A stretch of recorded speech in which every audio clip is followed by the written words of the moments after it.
വിശ്വസിക്കാത്ത പ്രവൃത്തിയൊന്ന് ദൈവം ചെയ്യാൻ പോകുന്നു. പറഞ്ഞാലും വിശ്വസിക്കാത്ത പ്രവൃത്തിയൊന്ന് ദൈവം ചെയ്യാൻ പോകുന്നു. കേട്ടാലും സമ്മതിക്കാത്ത പ്രവൃത്തിയൊന്ന് നാഥൻ ചെയ്യാൻ പോകുന്നു. കേട്ടാലും സമ്മതിക്കാത്ത പ്രവൃത്തിയൊന്ന് നാഥൻ ചെയ്യാൻ പോകുന്നു.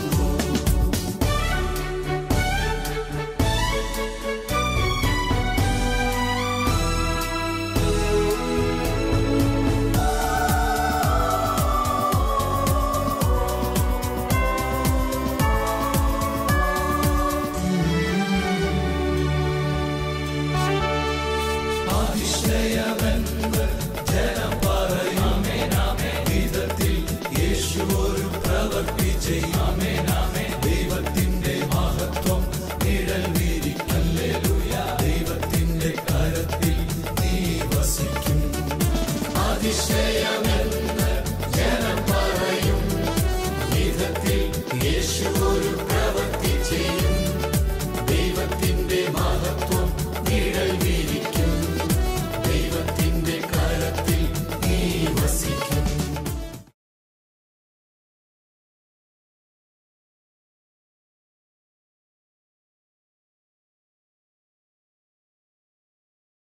ആയിരത്തി 1862 ആണ്ടിലാണ് വിശുദ്ധ ഡോൺ ബോസ്കോയ്ക്ക് ഒരു സ്വർഗീയമായ ദർശനം ഉണ്ടാകുന്നത്. സഭ അംഗീകരിച്ചിരിക്കുന്ന ഒരു ദർശനമായിരുന്നു അത്. ദർശനം ഇങ്ങനെയാണ്: സഭ നൗക ഒരു വലിയ കടലിൻ്റെ മധ്യത്തിൽ മുന്നോട്ട് കുതിച്ച് യാത്ര ചെയ്യുന്നു. യാത്ര ചെയ്യുന്ന സമയത്ത് പല ഭാഗങ്ങളിൽ നിന്നായി ചെറിയ ചെറിയ വഞ്ചികൾ പ്രത്യക്ഷപ്പെടുന്നു. അതും ഈ വലിയ നൗകയുടെ 3 ഭാഗവും വളഞ്ഞുകൊണ്ടാണ് ഇതിനൊപ്പം യാത്ര ചെയ്യുന്നത്. കുറച്ച് സമയം കഴിഞ്ഞപ്പോഴത്തേനും ചെറിയ വഞ്ചിയിലുള്ളവർ അവരുടെ ആയുധങ്ങൾ ഉപയോഗിച്ചുകൊണ്ട് ഈ കപ്പലിന് ദ്വാരമുണ്ടാക്കാൻ ശ്രമിച്ചു. പല വിധത്തിൽ അവർ ആയുധങ്ങൾ പ്രയോഗിക്കുന്നു. കുറച്ച് കഴിഞ്ഞപ്പോൾ ചില വഞ്ചിയിൽ നിന്ന് ഒട്ടേറെ ലിറ്ററേച്ചറുകൾ, പത്രമാസികകൾ വലിച്ച് ഇതിലേക്ക് എറിയുന്നു. ഇങ്ങനെ ഈ പ്രധാനപ്പെട്ട നൗക, വലിയ കപ്പൽ പതുക്കെ പതുക്കെ സുഷിരങ്ങളുള്ളതുകൊണ്ട് വെള്ളം കയറി മുങ്ങാൻ തുടങ്ങുന്നു. മുങ്ങാൻ തുടങ്ങുന്ന സമയത്ത് ഇതിൻ്റെ തൊട്ട് മുമ്പിലായി 2 സ്തൂപങ്ങൾ, ദീപസ്തൂപങ്ങൾ ഉയരുന്നു. ഡോൺ ബോസ്കോ തന്നെ അതിന് വ്യാഖ്യാനം കൊടുത്തിരിക്കുന്നത് അത് 1 ദിവ്യകാരുണ്യവും 2 പരിശുദ്ധ കന്യകാമറിയവും ആണ് എന്നാണ്. ഈ 2 സ്തൂപങ്ങളിൽ നിന്നായി വലിയ പ്രകാശം പുറത്തേക്ക് വരുന്നു. പ്രകാശം പുറത്തേക്ക് വന്ന് ചുറ്റുവട്ടത്തുമുള്ള വഞ്ചികളെ അത് തകിടം മറിക്കുന്നു, നശിപ്പിച്ച് കളയുന്നു. ഒപ്പം ഈ സുഷിരങ്ങളെ ഫില്ല് ചെയ്യുകയും ചെയ്യുന്നു. തുടർന്ന് വീണ്ടും ഈ നൗക കുതിച്ച് സന്തോഷത്തോടെ ലക്ഷ്യം മുന്നിൽ നിർത്തിക്കൊണ്ട് മുന്നോട്ട് പോകുന്നു. ചേർന്നൊന്ന് പറഞ്ഞ് ഹല്ലേലൂയ. സഭാപിതാക്കന്മാരിതിനെ കത്തോലിക്ക സഭയുടെ, തിരുസഭയുടെ മുന്നേറ്റവുമായി ബന്ധപ്പെട്ട് വ്യാഖ്യാനിക്കാറുണ്ട്. സഹോദരങ്ങളെ, വിപരീതമായ സാഹചര്യങ്ങൾ ഒരുപാട് ഉണ്ടാകുമ്പോഴും വിശ്വാസി സമൂഹം തീർച്ചയായും പ്രതീക്ഷയോടുകൂടിയും പ്രത്യാശയോടുകൂടിയും മുന്നേറണം. പ്രത്യാശയിലേക്ക് നിങ്ങളെ നയിക്കുന്നതിന് മുമ്പ് ഒരു 2-3 കാര്യങ്ങൾ കൂടി പറഞ്ഞ് ഞാൻ പ്രത്യാശയിലേക്ക് കൊണ്ടുപോവാം. നിരാശപ്പെടാൻ പാടില്ലല്ലോ. ചേർന്ന് പറഞ്ഞ് ഹല്ലേലൂയ. ലോകത്തിലുടനീളം നടക്കുന്ന ഒരു പ്രധാനപ്പെട്ട കാര്യമാണ്, പ്രധാനപ്പെട്ട എല്ലാ സംസ്കാരങ്ങളും നശിച്ചു പോയിരിക്കുന്നത് ലൈംഗിക വൈകൃതത്തിൻ്റെ ഭാഗമായിട്ടാണ്. 1975 മരിച്ച ഏറ്റവും വലിയൊരു ഹിസ്റ്റോറിയനായ അർണോൾഡ് ടോയിൻബി എന്ന് പറയുന്ന വ്യക്തി, അദ്ദേഹം 21 സംസ്കാരങ്ങളെക്കുറിച്ച് പഠനം നടത്തി. എന്നിട്ട് അദ്ദേഹത്തിൻ്റെ നിർദ്ദേശം, പഠന റിസൾട്ട് ഇങ്ങനെയായിരുന്നു: ലോകത്തിലെ 16 സംസ്കാരങ്ങൾ നശിച്ചു പോയി, 4 സംസ്കാരങ്ങൾ നിരന്തരം നശിച്ചുകൊണ്ടിരിക്കുകയാണ്. ഒരു സംസ്കാരം മാത്രം പിടിച്ചു നിൽക്കുന്നുണ്ട്. അത് തിരുസഭയുടെ അല്ലെങ്കിൽ ക്രൈസ്തവ സംസ്കാരമാണ്. ഈ ക്രൈസ്തവ സംസ്കാരം ഇന്ന് ആത്മഹത്യയുടെ വക്കിലാണ്. ഇത് പറഞ്ഞാണ് അദ്ദേഹത്തിൻ്റെ പഠനം അവസാനിപ്പിക്കുന്നത്. ഇന്ന് ലോകത്തിൽ പല വിധത്തിലാണ് വരുന്നത്. 1-2 രാജ്യങ്ങളിലുള്ള സംഭവം മാത്രം ഞങ്ങളോട് പറയാം. കാനഡ പോലുള്ള രാജ്യത്തൊക്കെ അവരിപ്പോൾ പതുക്കെ ബിൽഡ് ചെയ്തുകൊണ്ടിരുന്നൊരു സിസ്റ്റം ഇങ്ങനെയാണ്. ട്രാൻസ്ജെൻഡർ ബാത്റൂം സിസ്റ്റം എന്ന് പറയും. എന്ന് പറഞ്ഞാൽ ആണുങ്ങൾക്ക് പെണ്ണുങ്ങളുടെ ബാത്റൂം ഉപയോഗിക്കാം, പെൺകുട്ടികൾക്ക് ആൺകുട്ടികളുടെ ബാത്റൂം ഉപയോഗിക്കാം. അതൊരു സിസ്റ്റം. വേറൊരു സിസ്റ്റം ആലോചിക്കുന്നത് ഇങ്ങനെയാണ്: ആൺകുട്ടികൾക്ക് പെൺകുട്ടികളുടെ വസ്ത്രമിടാം, പെൺകുട്ടികൾക്ക് ആൺകുട്ടികളുടെ വസ്ത്രമിടാം. കാരണം ഇന്ന കുപ്പായും ഇന്ന ആൾക്ക് ഇടാവൂ എന്നൊന്നും അർത്ഥമില്ലല്ലോ. ഒരു സ്ഥലത്ത് ചെന്നിങ്ങനെ പറഞ്ഞു, ഇതാ നിങ്ങൾ ചെവിയിൽ ഇടുന്നത് ശരിയല്ല, അപ്പോൾ അത് ഇടുന്നത് ചെവി ഉടച്ച് ഇടുന്നത് ശരിയല്ല എന്ന് ആൺകുട്ടികളോട് പറഞ്ഞു കഴിഞ്ഞപ്പോൾ പിള്ളേർ പറഞ്ഞു, അത് ആരാ പറഞ്ഞിരിക്കുന്നത്? അപ്പോൾ ആരോ പറഞ്ഞു, ബൈബിളിലൊക്കെ പറഞ്ഞിട്ടുണ്ട്. അപ്പോൾ ബൈബിളിൽ പറഞ്ഞിട്ടുണ്ടെങ്കിൽ അത് സ്ത്രീകൾക്ക് ബാധകമല്ലേ? അതോടുകൂടി പിന്നെ ആ ചോദ്യം സംസാരമൊക്കെ അവിടെ വെച്ച് അവസാനിപ്പിച്ചു. ഈ ലോജിക്കലായി പറഞ്ഞും യുക്തിവിചാരം നടത്തിക്കൊണ്ടൊന്നും നമുക്ക് കുഞ്ഞുങ്ങളെ നേടാൻ പറ്റില്ല, നമുക്ക് ലോകത്ത് നേടാനായിട്ട് പറ്റില്ല. മറിച്ച് ദൈവത്തിൻ്റെ ഒരു ഇടപെടലുണ്ടെങ്കിലേ സാധ്യമാവുകയുള്ളൂ. അപ്പോൾ അവർ പരസ്പരം അങ്ങോട്ടും ഇങ്ങോട്ടും ഡ്രസ്സ് മാറ്റമാണ് ഇപ്പോൾ കുറേ പേര് ചെയ്തുകൊണ്ടിരിക്കുന്നത്. കാരണം ഇന്ന ഡ്രസ്സ്, ഇപ്പോൾ ചുരിദാർ പെൺകുട്ടികൾ മാത്രമേ ഇടാവൂ എന്ന് ആരാ പറഞ്ഞതെന്നാണ് അവർ ചോദിക്കുന്നത്. അത് ആൺകുട്ടികൾക്ക് വിട്ടാൽ എന്താ കുഴപ്പം? അപ്പോൾ അങ്ങനെ ഇട്ടിട്ട് പോവുകയാണ് ചില സ്ഥലങ്ങളിൽ, അല്ലെങ്കിൽ ഇടാൻ തുടങ്ങിയിരിക്കുന്നു, അല്ലെങ്കിൽ അതിനു വേണ്ടി കോടതിയിൽ കേസുമായിട്ട് പോകുന്നു. ഇതാണ് ഒരു സ്ഥലത്ത് പോകുന്നത്. മറ്റൊരു സ്ഥലത്ത് നടക്കുന്നത് ഒരുപാട് പഠനങ്ങളും ലിറ്ററേച്ചറുകളും സെക്ഷുവൽ റെവല്യൂഷനുമായിട്ട് ബന്ധപ്പെട്ട് നടക്കുകയാണ്. അപ്പോൾ അവർ പറയുന്നത് എങ്ങനെയാണ്? ക്രിസ്തീയ ആത്മീയതയിൽ, ക്രിസ്തീയ ധാർമ്മികതയിൽ സെക്സിന് സ്വാതന്ത്ര്യമില്ല, പ്രത്യേകിച്ചും വിവാഹേതര ബന്ധങ്ങൾക്ക് സ്വാതന്ത്ര്യമില്ല. പക്ഷേ ഇത് സഭ ഇങ്ങനെ റിഗറസ് ആയിട്ട് പിടിച്ചു വെച്ചുകൊണ്ടിരിക്കുന്നതാണ്. ക്രിസ്തീയ സഭകൾ ഇത്രയും പിടിച്ചു വെച്ചുകൊണ്ടിരിക്കുന്നതാണ്. സത്യത്തിൽ അതിന് യാതൊരു കുഴപ്പമില്ല. അപ്പം ഇതിനൊരു പശ്ചാത്തലമുണ്ട്. ഇത് ഈ വിധത്തിൽ ഇവർ പറയാനൊരു പശ്ചാത്തലമുണ്ട്. പശ്ചാത്തലം ഇതാണ്: പിശാചിന് ഒരു ബൈബിളുണ്ട്. നമുക്ക് ക്രിസ്തീയ ബൈബിൾ പോലെ തന്നെ പിശാചിനൊരു ബൈബിളുണ്ട്. നിങ്ങൾ കമ്പ്യൂട്ടറിൽ അടിച്ചു നോക്കിയാൽ കിട്ടും, സേറ്റാനിക് ബൈബിൾ എന്ന് പറഞ്ഞ്. ഈ ബൈബിളിലുമുണ്ട് 10 കൽപ്പനകൾ. ഈ 10 കൽപ്പനകളിൽ ഒന്നാമത്തെ കൽപ്പന, ഇപ്പോൾ ബൈബിളിലെ ഞാനല്ലാതെ മറ്റൊരു ദൈവം ഉണ്ടാകരുത് എന്നാണ് ബൈബിളിലെ ഒന്നാമത്തെ കൽപ്പനയെങ്കിൽ, പിശാചിൻ്റെ കൽപ്പന ഇങ്ങനെയാണ്. എന്തായിരിക്കും? നമ്മൾ കരുതും ഞാനല്ലാതെ വേറൊരു പിശാച് നിങ്ങൾക്ക് ഉണ്ടാകരുതെന്ന്. അങ്ങനെയല്ല പിശാച് പറഞ്ഞത്. മറിച്ച് നീയാണ് നിൻ്റെ ദൈവം, നിനക്ക് മുകളിൽ ആരും പാടില്ല, നീ കംപ്ലീറ്റ് കാര്യങ്ങൾ തീരുമാനിക്കണം. എങ്ങനെ പോകണമെന്ന് തീരുമാനിക്കണം, നിൻ്റെ ധാർമ്മികത നീ തീരുമാനിക്കണം, നിൻ്റെ ബന്ധങ്ങൾ നീ തീരുമാനിക്കണം, നിൻ്റെ ലൈംഗിക ജീവിതമോ സ്വകാര്യ ജീവിതമോ കംപ്ലീറ്റ് കാര്യം നീ തന്നെ തീരുമാനിക്കണം. ഇപ്പോൾ ഈ നിയമത്തിൻ്റെ ബാഹ്യമായ വിധത്തിലുള്ള ചെയ്തികളാണ് സത്യത്തിൽ നമ്മളിവിടെ കാണുന്നത്. അപ്പോൾ ഇവർക്ക് തോന്നുകയാണ്, ഒരു കൂട്ടം മനുഷ്യർക്ക് തോന്നുന്നു ഇതാണ് ശരിയെന്ന് തോന്നിക്കഴിഞ്ഞാൽ അവരത് ചെയ്തിരിക്കും. കാരണം ഇതിനെന്താ കുഴപ്പമെന്നാണ്. പൊട്ട് ആൺകുട്ടികൾ കുത്തുന്നതിന് എന്താ കുഴപ്പം? കാത് ആൺകുട്ടികൾ കുത്തുന്നതിന് എന്താ കുഴപ്പം? ആൺകുട്ടികൾ ഇന്ന ഡ്രസ്സ് ഇടുന്നതിന് എന്താ കുഴപ്പം? ആൺകുട്ടികൾ എല്ലാവരും നേരെ നടക്കുമ്പോൾ ആൺകുട്ടികൾ തലകുത്തി നടന്നുകൊണ്ട് എന്താ കുഴപ്പം? അല്ലെങ്കിൽ പെൺകുട്ടികൾ തലകുത്തി എന്താ കുഴപ്പം? അപ്പോൾ ഒരു വിധത്തിൽ നോക്കുമ്പോൾ സാമാന്യ വിധത്തിൽ ഒരു കുഴപ്പമില്ല. നമ്മളെപ്പോഴും ഓർക്കണം സഹോദരങ്ങളെ, ലോകത്തിൻ്റെ ഡെസ്റ്റിനി തീരുമാനിക്കുന്നത് എല്ലാ കാലത്തും ഒരു മൈനോറിറ്റിയാണ്, ഒരു ചെറിയ സമൂഹമാണ്.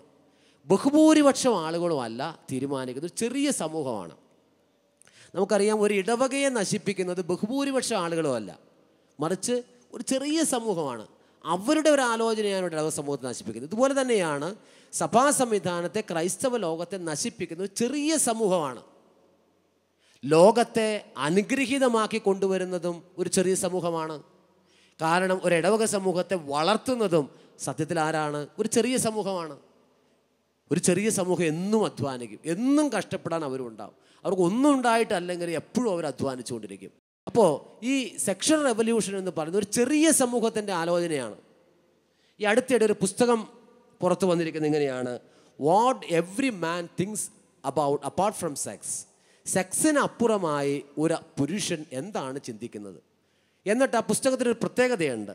പ്രത്യേകത ഇതാണ്: പുസ്തകത്തിന് ആമുഖമുണ്ട്, കൺക്ലൂഷനും ഉണ്ട്. ബാക്കി പേജസ് എല്ലാം ബ്ലാങ്ക് പേജസ് ആണ്. അതൊക്കെ വെറുതെ ബ്ലാങ്ക് ആണ്, അതിലൊന്നും എഴുതിയിട്ടില്ല.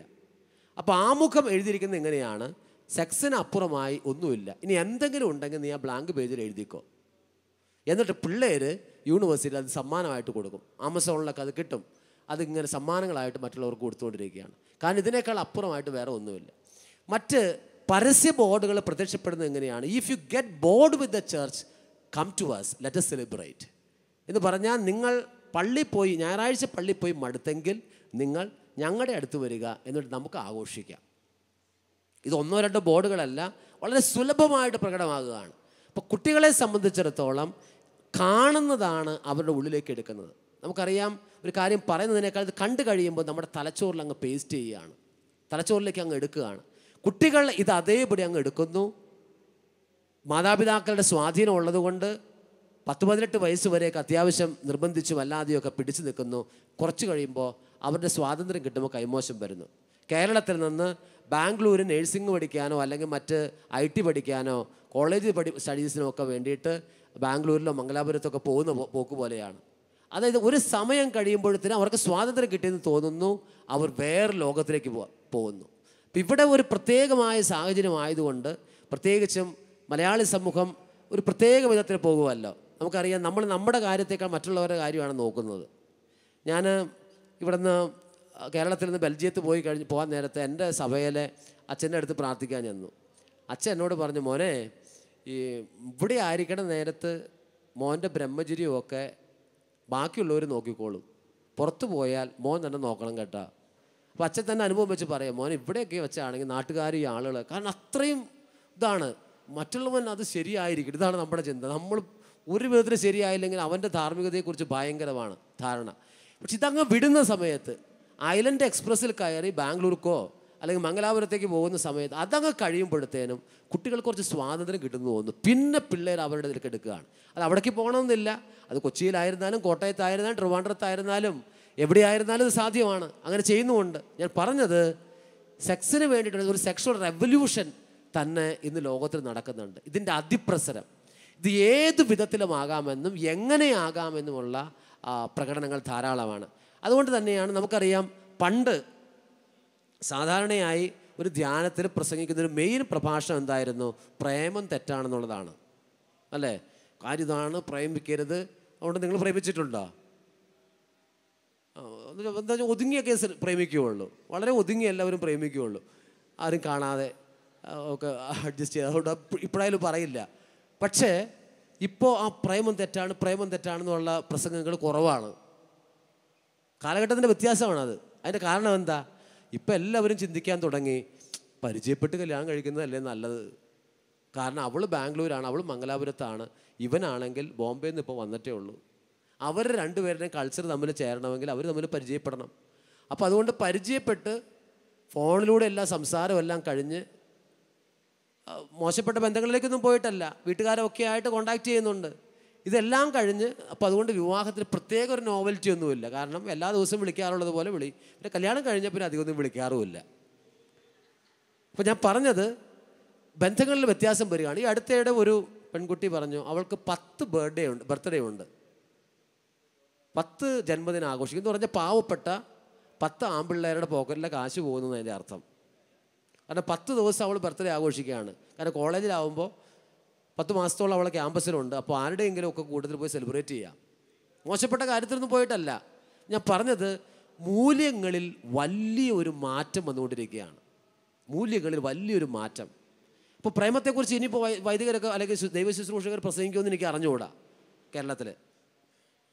എന്തായിരുന്നാലും കേരളത്തിന് പുറത്ത് ഭാരതത്തിന് പുറത്ത് അത്തരത്തിലുള്ള പ്രസംഗങ്ങളില്ല. ബന്ധം നന്നായിരിക്കണം എന്നുള്ള പ്രസംഗങ്ങളേ ഉള്ളൂ. ഞാൻ പറഞ്ഞത്, മൂല്യശ്രേണിയിൽ വലിയ വ്യത്യാസങ്ങൾ ഉണ്ടാകുന്നു. ഒരുപാട് നന്മകൾ അതുകൊണ്ടുണ്ട്, മോശപ്പെട്ട കാര്യങ്ങളുമുണ്ട്. ഇപ്പോൾ ഉദാഹരണത്തിന്, ഞാൻ മനസ്സമ്മതത്തിൻ്റെ ദിവസമാണ്. ഇപ്പോൾ ഞാൻ എൻ്റെ വീട്ടിലെ അപ്പൻ്റെ അമ്മ പറഞ്ഞ കാര്യം ഓർക്കുന്നുണ്ട്. ഇപ്പോഴത്തേക്ക് ആൺപിള്ളേരും പെൺപിള്ളേരും എന്തായി നടത്തം, ഇത് കണ്ടോ? ഞാൻ എൻ്റെ മോൻ്റെ വല്യപ്പനെ കണ്ടത് എന്താണെന്നറിയാവോ? മനസ്സമ്മതത്തിൻ്റെ അന്നാണ്. ഞാൻ നോക്കാറ് പോലുമില്ല. ഞാൻ വാതിലിൽ പതുക്കെ തുറന്നിട്ട് ഇങ്ങനെ എത്തി നോക്കുകയുള്ളൂ. ഞാൻ പറഞ്ഞു എൻ്റെ അമ്മേ, അന്നത്തെ കാലത്ത് ജനിക്കാതിരുന്നത് നന്നായി എന്നൊക്കെ പറഞ്ഞ് ഞാൻ അവസാനിപ്പിച്ച്. പക്ഷെ കാലങ്ങൾ മാറി. ആ കാലഘട്ടം ഇന്നത്തേക്കാൾ വിശുദ്ധമാണ് എന്നൊന്നും നമ്മൾ പറയുന്നില്ല. പക്ഷേ മൂല്യശ്രേണിയിലുള്ള അധപതനം വലിയൊരു വീഴ്ചയാണ്. ആധുനിക സാമൂഹ്യ ശാസ്ത്രജ്ഞന്മാർ പറയുന്നതനുസരിച്ച് ഓരോ ജനറേഷനും തമ്മിലുള്ള വ്യത്യാസം ഇപ്പോൾ 3 വർഷത്തിനിടയിൽ നടക്കുന്നതാണ് പറയുന്നത്. ഒരു ജനറേഷനും മറ്റൊരു ജനറേഷനും തമ്മിൽ 3 വർഷം കൊണ്ടുള്ള വ്യത്യാസം ഉണ്ടാവുകയാണ്. ഇത്രയും വലിയ മാറ്റം ലോകത്തിൽ നടക്കുന്ന സമയത്ത് ധാർമ്മികമായ മൂല്യങ്ങളിൽ പിടിച്ചു നിർത്താൻ, നയിക്കാൻ നമ്മൾ കർത്താവിൻ്റെ മുമ്പിൽ ഒരുപാട് പ്രാർത്ഥിക്കണം. ദൈവമക്കളെ ആ വിധത്തിൽ ചേർത്ത് പിടിക്കണം. സ്നേഹത്തിൻ്റെ വലയത്തിൽ നമുക്ക് ചേർത്ത് പിടിച്ച് അവരെ മുന്നോട്ട് കൊണ്ടുപോകാനായിട്ട് കഴിയൂ. ഒന്ന് ചേർന്ന് പറയാം, ഹല്ലേലൂയ. യേശുവേ നന്ദി, യേശുവേ സ്തുതി. അപ്പോൾ വിവാഹേതര ബന്ധങ്ങൾ, വിവാഹത്തിന് മുമ്പും അതിന് ശേഷവുമുള്ള മോശപ്പെട്ട ബന്ധങ്ങൾ സാധ്യമാണ് എന്നും അതിനെ സാധൂകരിക്കാനുള്ളൊരു പ്രധാനപ്പെട്ട കാരണം ഞാൻ തന്നെയാണ് എല്ലാത്തിൻ്റെ നേതാവ് എന്ന് പറയുന്നതുകൊണ്ടാണ്. ഞാൻ തന്നെ സകലതിൻ്റെ. ഇനി രണ്ടാമത്തെ ഭാഗം, ഒരുപാട് കോൺവെൻറ്റുകളിലും ആശ്രമങ്ങളിലും പ്രാർത്ഥിക്കുന്നവരുടെ എണ്ണം ധാരാളമായിട്ടുണ്ടായിരുന്നു അടുത്ത കാലം വരെ. ഇപ്പോൾ പൊതുവായൊരു സംസ്കാരം വന്നു. സംസ്കാരം ഇതാണ്, എല്ലാവരും ജോലി എടുക്കണം, എല്ലാവരും പുറത്തു പോയി ജോലി എടുക്കണം. അപ്പോൾ പുറത്തു പോയി ഒരു സ്കൂളിലോ ഒരു സ്ഥാപനത്തിലോ വർക്ക് ചെയ്താൽ അവർക്ക് അവരുടെ ഉള്ളിലും കോൺവെൻറ്റിലും അല്ലെങ്കിൽ ആശ്രമത്തിലും പള്ളിയിലും ഒക്കെ ഒരു വിലയുണ്ട് എന്നൊരു തോന്നൽ വളരെ പ്രബലമാണ്. അപ്പോൾ എന്തു പറ്റുന്നു? പ്രാർത്ഥിക്കാനായിട്ടുള്ള സമയം വളരെ മിനിമമാണ്.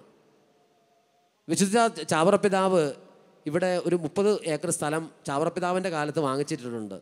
അതിനെക്കുറിച്ച് നാളാഗമത്തിൽ എഴുതിയതായി കഴിഞ്ഞ ദിവസം പോളച്ചൻ കണ്ടപ്പോൾ എന്നോട് പറഞ്ഞത് എങ്ങനെയാണ്, ആ സ്ഥലം നോക്കിക്കൊണ്ടിരിക്കുന്ന നേരത്ത് നോക്കാനായിട്ട് കൂടുതൽ സമയം വേണം, അതുകൊണ്ട് പ്രാർത്ഥന കുറയ്ക്കാമെന്നാണെങ്കിൽ ഏറ്റവും നേരത്തെ ആ സ്ഥലം വിറ്റ് കളയണം.